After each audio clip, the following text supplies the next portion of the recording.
રાજ્યના ખેડૂતો માટે માઠા સમાચાર સામે આવ્યા છે। 2 દિવસ માટે કમોસમી વરસાદનું સંકટ। 13 અને 14 એપ્રિલે કમોસમી વરસાદની આગાહી। દાહોદ, છોટાઉદેપુર, વલસાડ અને નવસારીમાં કમોસમી વરસાદ પડી શકે છે। બનાસકાંઠાના ખેડૂતો માટે માઠા સમાચાર સામે આવ્યા। હવામાન વિભાગ દ્વારા જિલ્લામાં 11 અને 12 એપ્રિલે કમોસમી વરસાદની આગાહી કરવામાં આવી। ખેતીવાડી વિભાગે માર્કેટ યાર્ડમાં માલને તાડપત્રીથી ઢાંકવા ખેડૂતોને અપીલ કરી। દેશમાં આ વર્ષે ચોમાસું સામાન્ય રહેવાની સ્કાયમેટની આગાહી। જૂનથી સપ્ટેમ્બરમાં 102% વરસાદ પડશે। મધ્યપ્રદેશ અને મહારાષ્ટ્રમાં વરસાદ સારો થશે। અલ નીનો હવે લા નીનામાં ફેરવાઈ રહ્યું છે। લા નીનામાં ફેરવાતા ચોમાસામાં થોડો વિલંબ થઈ શકે છે। ચોમાસા દરમિયાન પણ લૂ ફૂંકાવાની શક્યતાઓ સામે આવી। સ્કાયમેટના અનુમાન પર પરેશ ગોસ્વામીની પ્રતિક્રિયા। કહ્યું, પ્રશાંત મહાસાગરમાં તાપમાન વધે તો અલ નીનોની અસર રહે છે। પ્રશાંત મહાસાગરમાં તાપમાન નીચું જાય તો લા લીલોની અસર રહે છે। નોર્મલ ચોમાસું આપણા દેશના ખેડૂતો માટે ફાયદાકારક રહે છે। ભારત માટે સારા સમાચારના સંકેત છે અને સારા ચોમાસાના સંકેત છે। સામાન્ય કરતાં વધુ વરસાદ પડશે તેવી શક્યતાઓ છે। મહારાષ્ટ્રના મરાઠાવાડ અને વિદર્ભમાં વધુ વરસાદ પડે તેવી શક્યતાઓ। રાજસ્થાનના પૂર્વ ભાગમાં પણ વધુ વરસાદ પડશે। ગુજરાત માટે સ્કાયમેટે કોઈ ચોક્કસ અનુમાન આપ્યું નથી, પરંતુ ગુજરાતમાં પણ દેશના અન્ય ભાગની જેમ ચોમાસું સારું રહેશે। રાજકોટમાં ગરમીનો પારો 42 ડિગ્રીને પાર પહોંચ્યો। કાળઝાળ ગરમીથી રાજકોટવાસીઓ ત્રાહિમામ થયા। લોકોએ ગરમીથી બચવા માટે ઠંડા પાણીનો સહારો લઈ રહ્યા છે। ગરમીથી રાજકોટના રસ્તાઓ બપોરે સુમસામ બન્યા। કચ્છ જિલ્લામાં કાળઝાળ ગરમીનો અનુભવ। આકરી ગરમીના અસર લોકોના જનજીવન પર પડી રહી છે। ભુજ તાપમાન 41 ડિગ્રીને પાર પહોંચ્યું। કચ્છમાં 3 દિવસ યલો એલર્ટ જાહેર કરવામાં આવ્યું। રાજ્યમાં કાળઝાળ ગરમી। 5 શહેરોમાં તાપમાન 41 ડિગ્રીને પાર। 42.1 ડિગ્રી સાથે રાજકોટ સૌથી વધુ ગરમ શહેર બન્યું।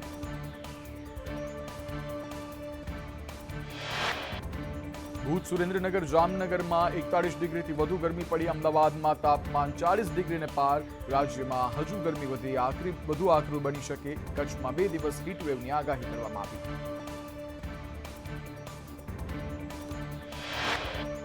તમિલનાડુના વેલ્લોરમાં સભા સંબોધતા પીએમ નરેન્દ્ર મોદીએ કહ્યું, કોંગ્રેસ અને ડીએમકે પાર્ટીના વધુ એક દંભની દેશભરમાં ચર્ચા છે। જ્યારે કોંગ્રેસ સરકારમાં હતી ત્યારે શ્રીલંકાને કચ્છથી ટાપુ આપ્યો હતો। આ નિર્ણય કોના ફાયદા માટે લેવાયો? કોંગ્રેસ આ અંગે મૌન છે।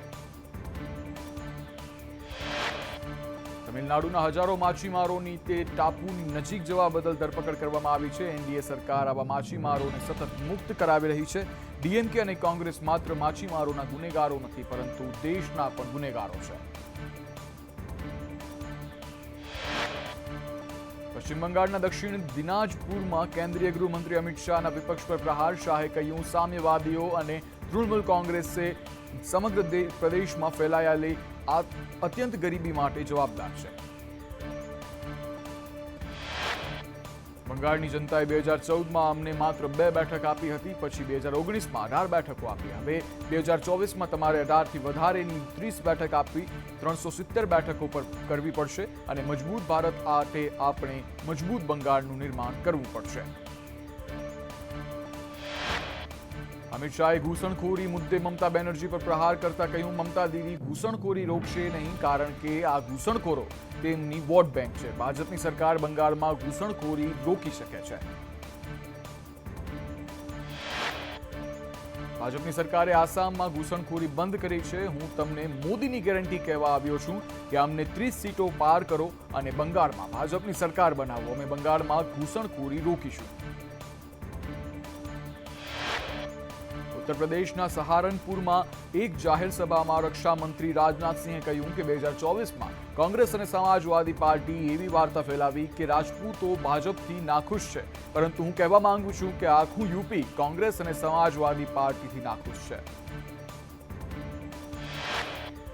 જમ્મુ કાશ્મીરના કઠુઆમાં એક જાહેર સભામાં યુપીના મુખ્યમંત્રી યોગી આદિત્યનાથે કહ્યું કે હું પીએમ મોદી અને ગૃહમંત્રી અમિત શાહનો આભારી છું કે તેઓએ આતંકવાદનો અંત લાવ્યો। યોગ ગુરુ બાબા રામદેવની કંપની પતંજલિની ભ્રામક જાહેર ખબર કેસમાં સુપ્રીમ લાલ ઘૂમ. સુપ્રીમ કોર્ટે કહ્યું 3 વખત અમારા આદેશનો અનાદર કરવામાં આવ્યો, પતંજલિની માફી મંજૂર નહીં કરવામાં આવે. સુપ્રીમ કોર્ટની અનેક વખત અવમાનના મામલે પતંજલિએ પરિણામ ભોગવવું પડશે. કોર્ટે કહ્યું અમે આંધળા નથી અને દયા દાખવવા પણ માંગતા નથી.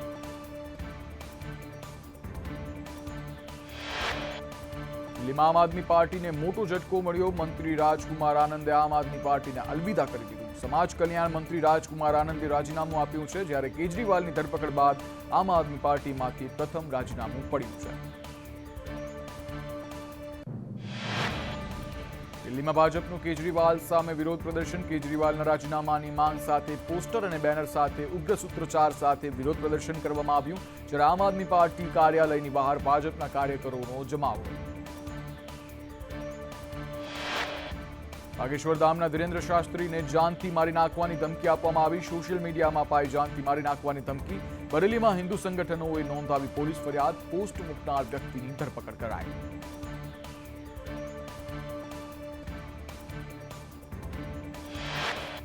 છત્તીસગઢના દુર્ગમાં ખાણમાં બસ ખાબકતા 12 લોકોના મોત. 40 લોકોને લઈ જતી બસ 40 ફૂટ ઊંડી ખાણમાં ખાબકી. દુર્ઘટનામાં 20થી વધુ લોકો ઇજાગ્રસ્ત થયા. ડિસ્ટિલરી કંપનીના કામદારોને લઈને જતી હતી આ બસ. ઘાયલોને હોસ્પિટલમાં સારવાર માટે ખસેડવામાં આવ્યા. બસે કાબુ ગુમાવતા માટીની ખાણમાં ખાબકી હતી બસ અને દુર્ઘટના અંગે વડાપ્રધાન મોદીએ ટ્વીટ કરી અને દુઃખ વ્યક્ત કર્યું.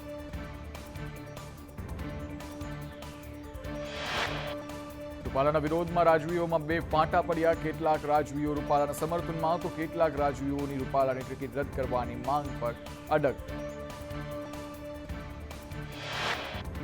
રાજકોટના માંધાતા સિંહ વિવાદ પૂર્ણ કરવાના મતમાં. જામનગરના શત્રુસલ્ય સિંહ સરકારના સમર્થનમાં.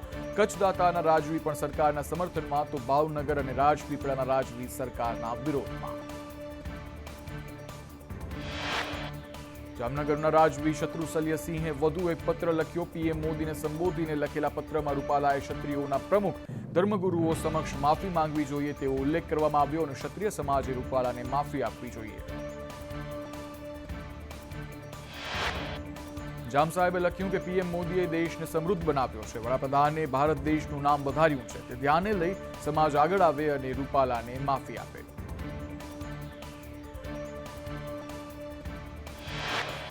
ક્ષત્રિયોના કમલમના ઘેરાવનો ફિયાસ્કો થયા બાદ આંદોલનમાં ફાટ પડ્યાની ચર્ચા. સંકલન સમિતિના રમજુભાઈએ કહ્યું કે સંકલનનો કોઈ પણ અભાવ નથી. ક્ષત્રિય સમાજના આંદોલનમાં કોઈ ફાટ નથી. કરણી સેના અને રાજ શેખાવતના કમલમ ઘેરાવ મુદ્દે ક્ષત્રિય સંકલન સમિતિએ સ્પષ્ટતા કરી. રમજુભાઈએ કહ્યું રાજ શેખાવતની કરણી સેના અમારી સમિતિનો હિસ્સો નથી. કરણી સેના ઝુંબેશ અલગ રીતે ચલાવે છે. ક્ષત્રિય આંદોલનના નેતા રમજુભાઈએ કહ્યું કોઈ પણ રાજકીય પક્ષ આંદોલન પાછળ નથી. કરણી સેના ક્ષત્રિય સમાજના આંદોલન સાથે છે. રૂપાલા સામેના વિરોધમાં ક્ષત્રિયોનું 14મીએ સંમેલન યોજાશે. રાજકોટના રતનપર ગામે રવિવારે સાંજે યોજાનાર સંમેલનમાં મોટી સંખ્યામાં ક્ષત્રિયોને હાજર રહેવા આહવાન કર્યું. ક્ષત્રિય અગ્રણી રમજુભાઈએ કહ્યું જામ સાહેબના પત્ર અંગે ચર્ચા થશે. ક્ષત્રિયોની સંકલન સમિતિમાં પત્ર અંગે ચર્ચા કરાશે. જામ સાહેબને મળવાનો પ્રયાસ પણ કરીશું. પોલીસની નજરકેદમાં રહેલા ગીતાબાએ આક્ષેપ કર્યા કે પોલીસને સૂચના આપી સરકારે નજરકેદ કર્યા. નજરકેદ રાખી આંદોલન બંધ કરવાનો પ્રયાસ. ગીતાબાએ ઘરે નવચંડી યજ્ઞ કરી વિરોધ વ્યક્ત કર્યો. સુરતમાં ક્ષત્રિયોએ ભાજપની સભામાં કર્યો વિરોધ. કામરેજના સેવણી ગામે સભામાં રૂપાલાનો વિરોધ કરવામાં આવ્યો. ક્ષત્રિય સમાજના લોકોએ સૂત્રોચ્ચાર કરી અને નોંધાવ્યો વિરોધ. વિરમગામના જખવાડા ગામમાં રૂપાલાનો વિરોધ જોવા મળ્યો. ક્ષત્રિય સમાજે રૂપાલાના અને ભાજપના પ્રવેશબંધીના લગાવ્યા બેનર. હાર્દિક પટેલ સહિત ભાજપના હોદ્દેદારો અને કાર્યકરોનો વિરોધ કરવામાં આવ્યો. ધોળકાના કોટ ગામે ક્ષત્રિય સમાજનો રોષ યથાવત. ગ્રામજનોએ ભાજપના નેતા કાર્યકર્તાઓને પ્રવેશબંધીના પોસ્ટર લગાવ્યા. રૂપાલાની ટિકિટ રદ ના થાય ત્યાં સુધી ભાજપને પ્રવેશ નહીં. સાથે ક્ષત્રિય સમાજે સૂત્રોચ્ચાર કરી અને રોષ વ્યક્ત કર્યો. ધોળકાના નેસડા ગામે ભાજપની લોકસભામાં ક્ષત્રિયોનો વિરોધ. કાળા વાવટા ફરકાવી રૂપાલાનો કર્યો વિરોધ. પોલીસે વિરોધ કરતા ક્ષત્રિય સમાજના લોકોને કર્યા ડિટેઇન.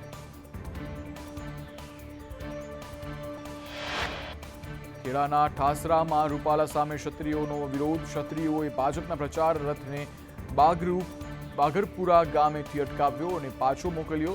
પરસોત્તમ રૂપાલાની ટિકિટ રદ કરવાની ક્ષત્રિયોની માંગ યથાવત. ગીર સોમનાથમાં ક્ષત્રિયોનો વિરોધ યથાવત. ક્ષત્રિયોએ રૂપાલાની ટિકિટ રદ કરવાની ઉગ્ર માંગ સાથે સૂત્રોચ્ચાર કર્યા. જિલ્લા કલેક્ટરને આવેદનપત્ર આપી અને વ્યક્ત કર્યો પોતાનો રોષ. ભરૂચના તવરા ગામે ક્ષત્રિય સમાજનો વિરોધ. રૂપાલાના વિરોધમાં ક્ષત્રિય સમાજની યોજાઈ બેઠક. આ બેઠકમાં અન્ય સમાજના આગેવાનો પણ હાજર રહ્યા. ક્ષત્રિયો રૂપાલાની ટિકિટ રદ કરવાની માંગ પર અડગ. પાટણમાં રૂપાલા સામે ક્ષત્રિય સમાજનો રોષ. પ્રચાર પ્રસારમાં ઠેર ઠેર ભાજપ વિરુદ્ધ પ્રવેશ પ્રતિબંધના લાગ્યા બોર્ડ. રૂપાલાની ટિકિટ રદ ક્ષત્રિય સમાજની માંગ.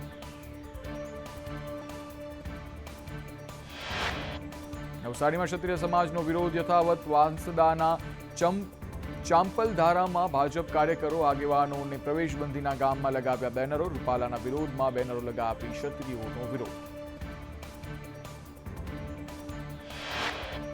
જામનગરમાં ક્ષત્રિય મહિલાઓનો ઉગ્ર રોષ. મોદીની સભા અંતર્ગત યોજાયેલા ભાજપના કાર્યક્રમમાં મહિલાઓએ કર્યા ભારે સૂત્રોચ્ચાર, જેને લઈને ભાજપના આગેવાનોએ કાર્યક્રમને બંધ કરવો પડ્યો.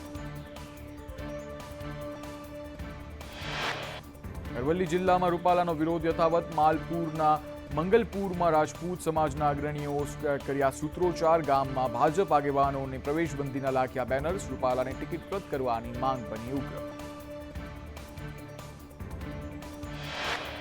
ડીસાના મુડેઠા ગામે ક્ષત્રિય સમાજની બેઠક યોજાઈ. ભાજપ પ્રચારકોને ગામમાં પ્રવેશ નહીં લેવાયો મોટો નિર્ણય. મુડેઠા ગામમાં પ્રવેશ કરવો નહીં તેવા બેનરો લગાવવામાં આવ્યા. રૂપાલાની ટિકિટ રદ કરવાના માંગ સાથે ઘડી રાજનીતિ અને રણનીતિ.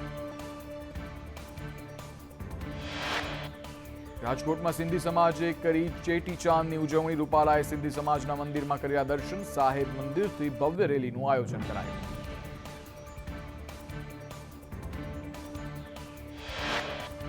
વડોદરા ભાજપના નગરસેવક કલ્પેશ પટેલે વિવાદિત પોસ્ટરને લઈ માંગી માફી. ક્ષત્રિય પાટીદાર સમાજની માંગી માફી. કલ્પેશ પટેલે સોશિયલ મીડિયામાં મૂકી હતી વિવાદિત પોસ્ટ.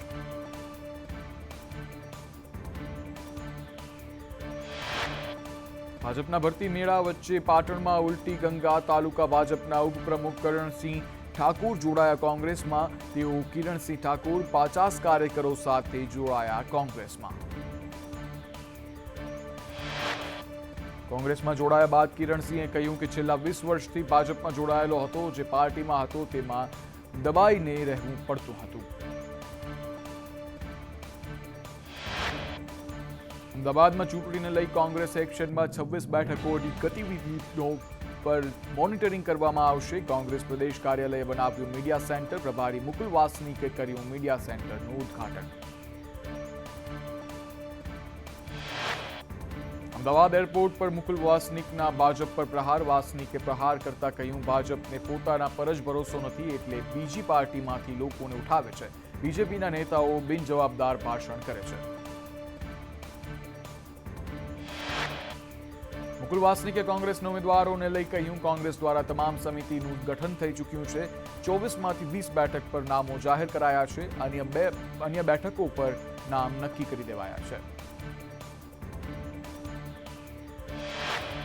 દાદરાનગર હવેલીમાં કોંગ્રેસમાં ભડકું. કાર્યકારી અધ્યક્ષ મહેશ શર્માથી કોંગી કાર્યકર્તાઓ નારાજ. તેઓ ભાજપ સાથે મળેલા હોવાનો અને નબળો ઉમેદવાર મૂકી ભાજપ સાથે સેટિંગ કર્યાનો કોંગ્રેસના કાર્યકરોનો આક્ષેપ. અમરેલીમાં ભાજપનું બુથ પ્રમુખ કાર્યકર્તા સંમેલન યોજાયું. CR પાટીલે કાર્યકરોને આપ્યો જીતનો મંત્ર. મોટી સંખ્યામાં જિલ્લાભરના કાર્યકરો હાજર રહ્યા. પૂર્વ મંત્રી ભૂપેન્દ્રસિંહ ચુડાસમા પણ આ સંમેલનમાં હાજર રહ્યા. સીએમ ભૂપેન્દ્ર પટેલ પોરબંદરની મુલાકાતે જિલ્લા ભાજપના હોદ્દેદારો સાથે બેઠક. લોકસભાના ઉમેદવાર મનસુખ માંડવિયા, વિધાનસભાના ઉમેદવાર અર્જુન મોઢવાડિયા પણ હાજર. ભાજપ પ્રદેશ પ્રમુખ સી.આર. પાટીલ વડોદરામાં. પાટીલે દીનદયાળ ઉપાધ્યાય હોલમાં સોશિયલ મીડિયાના કાર્યકરોને આપી ટિપ્સ. સાંસદ રંજન ભટ્ટ અને ડોક્ટર હેમાંગ જોશી પણ કાર્યક્રમમાં હાજર રહ્યા.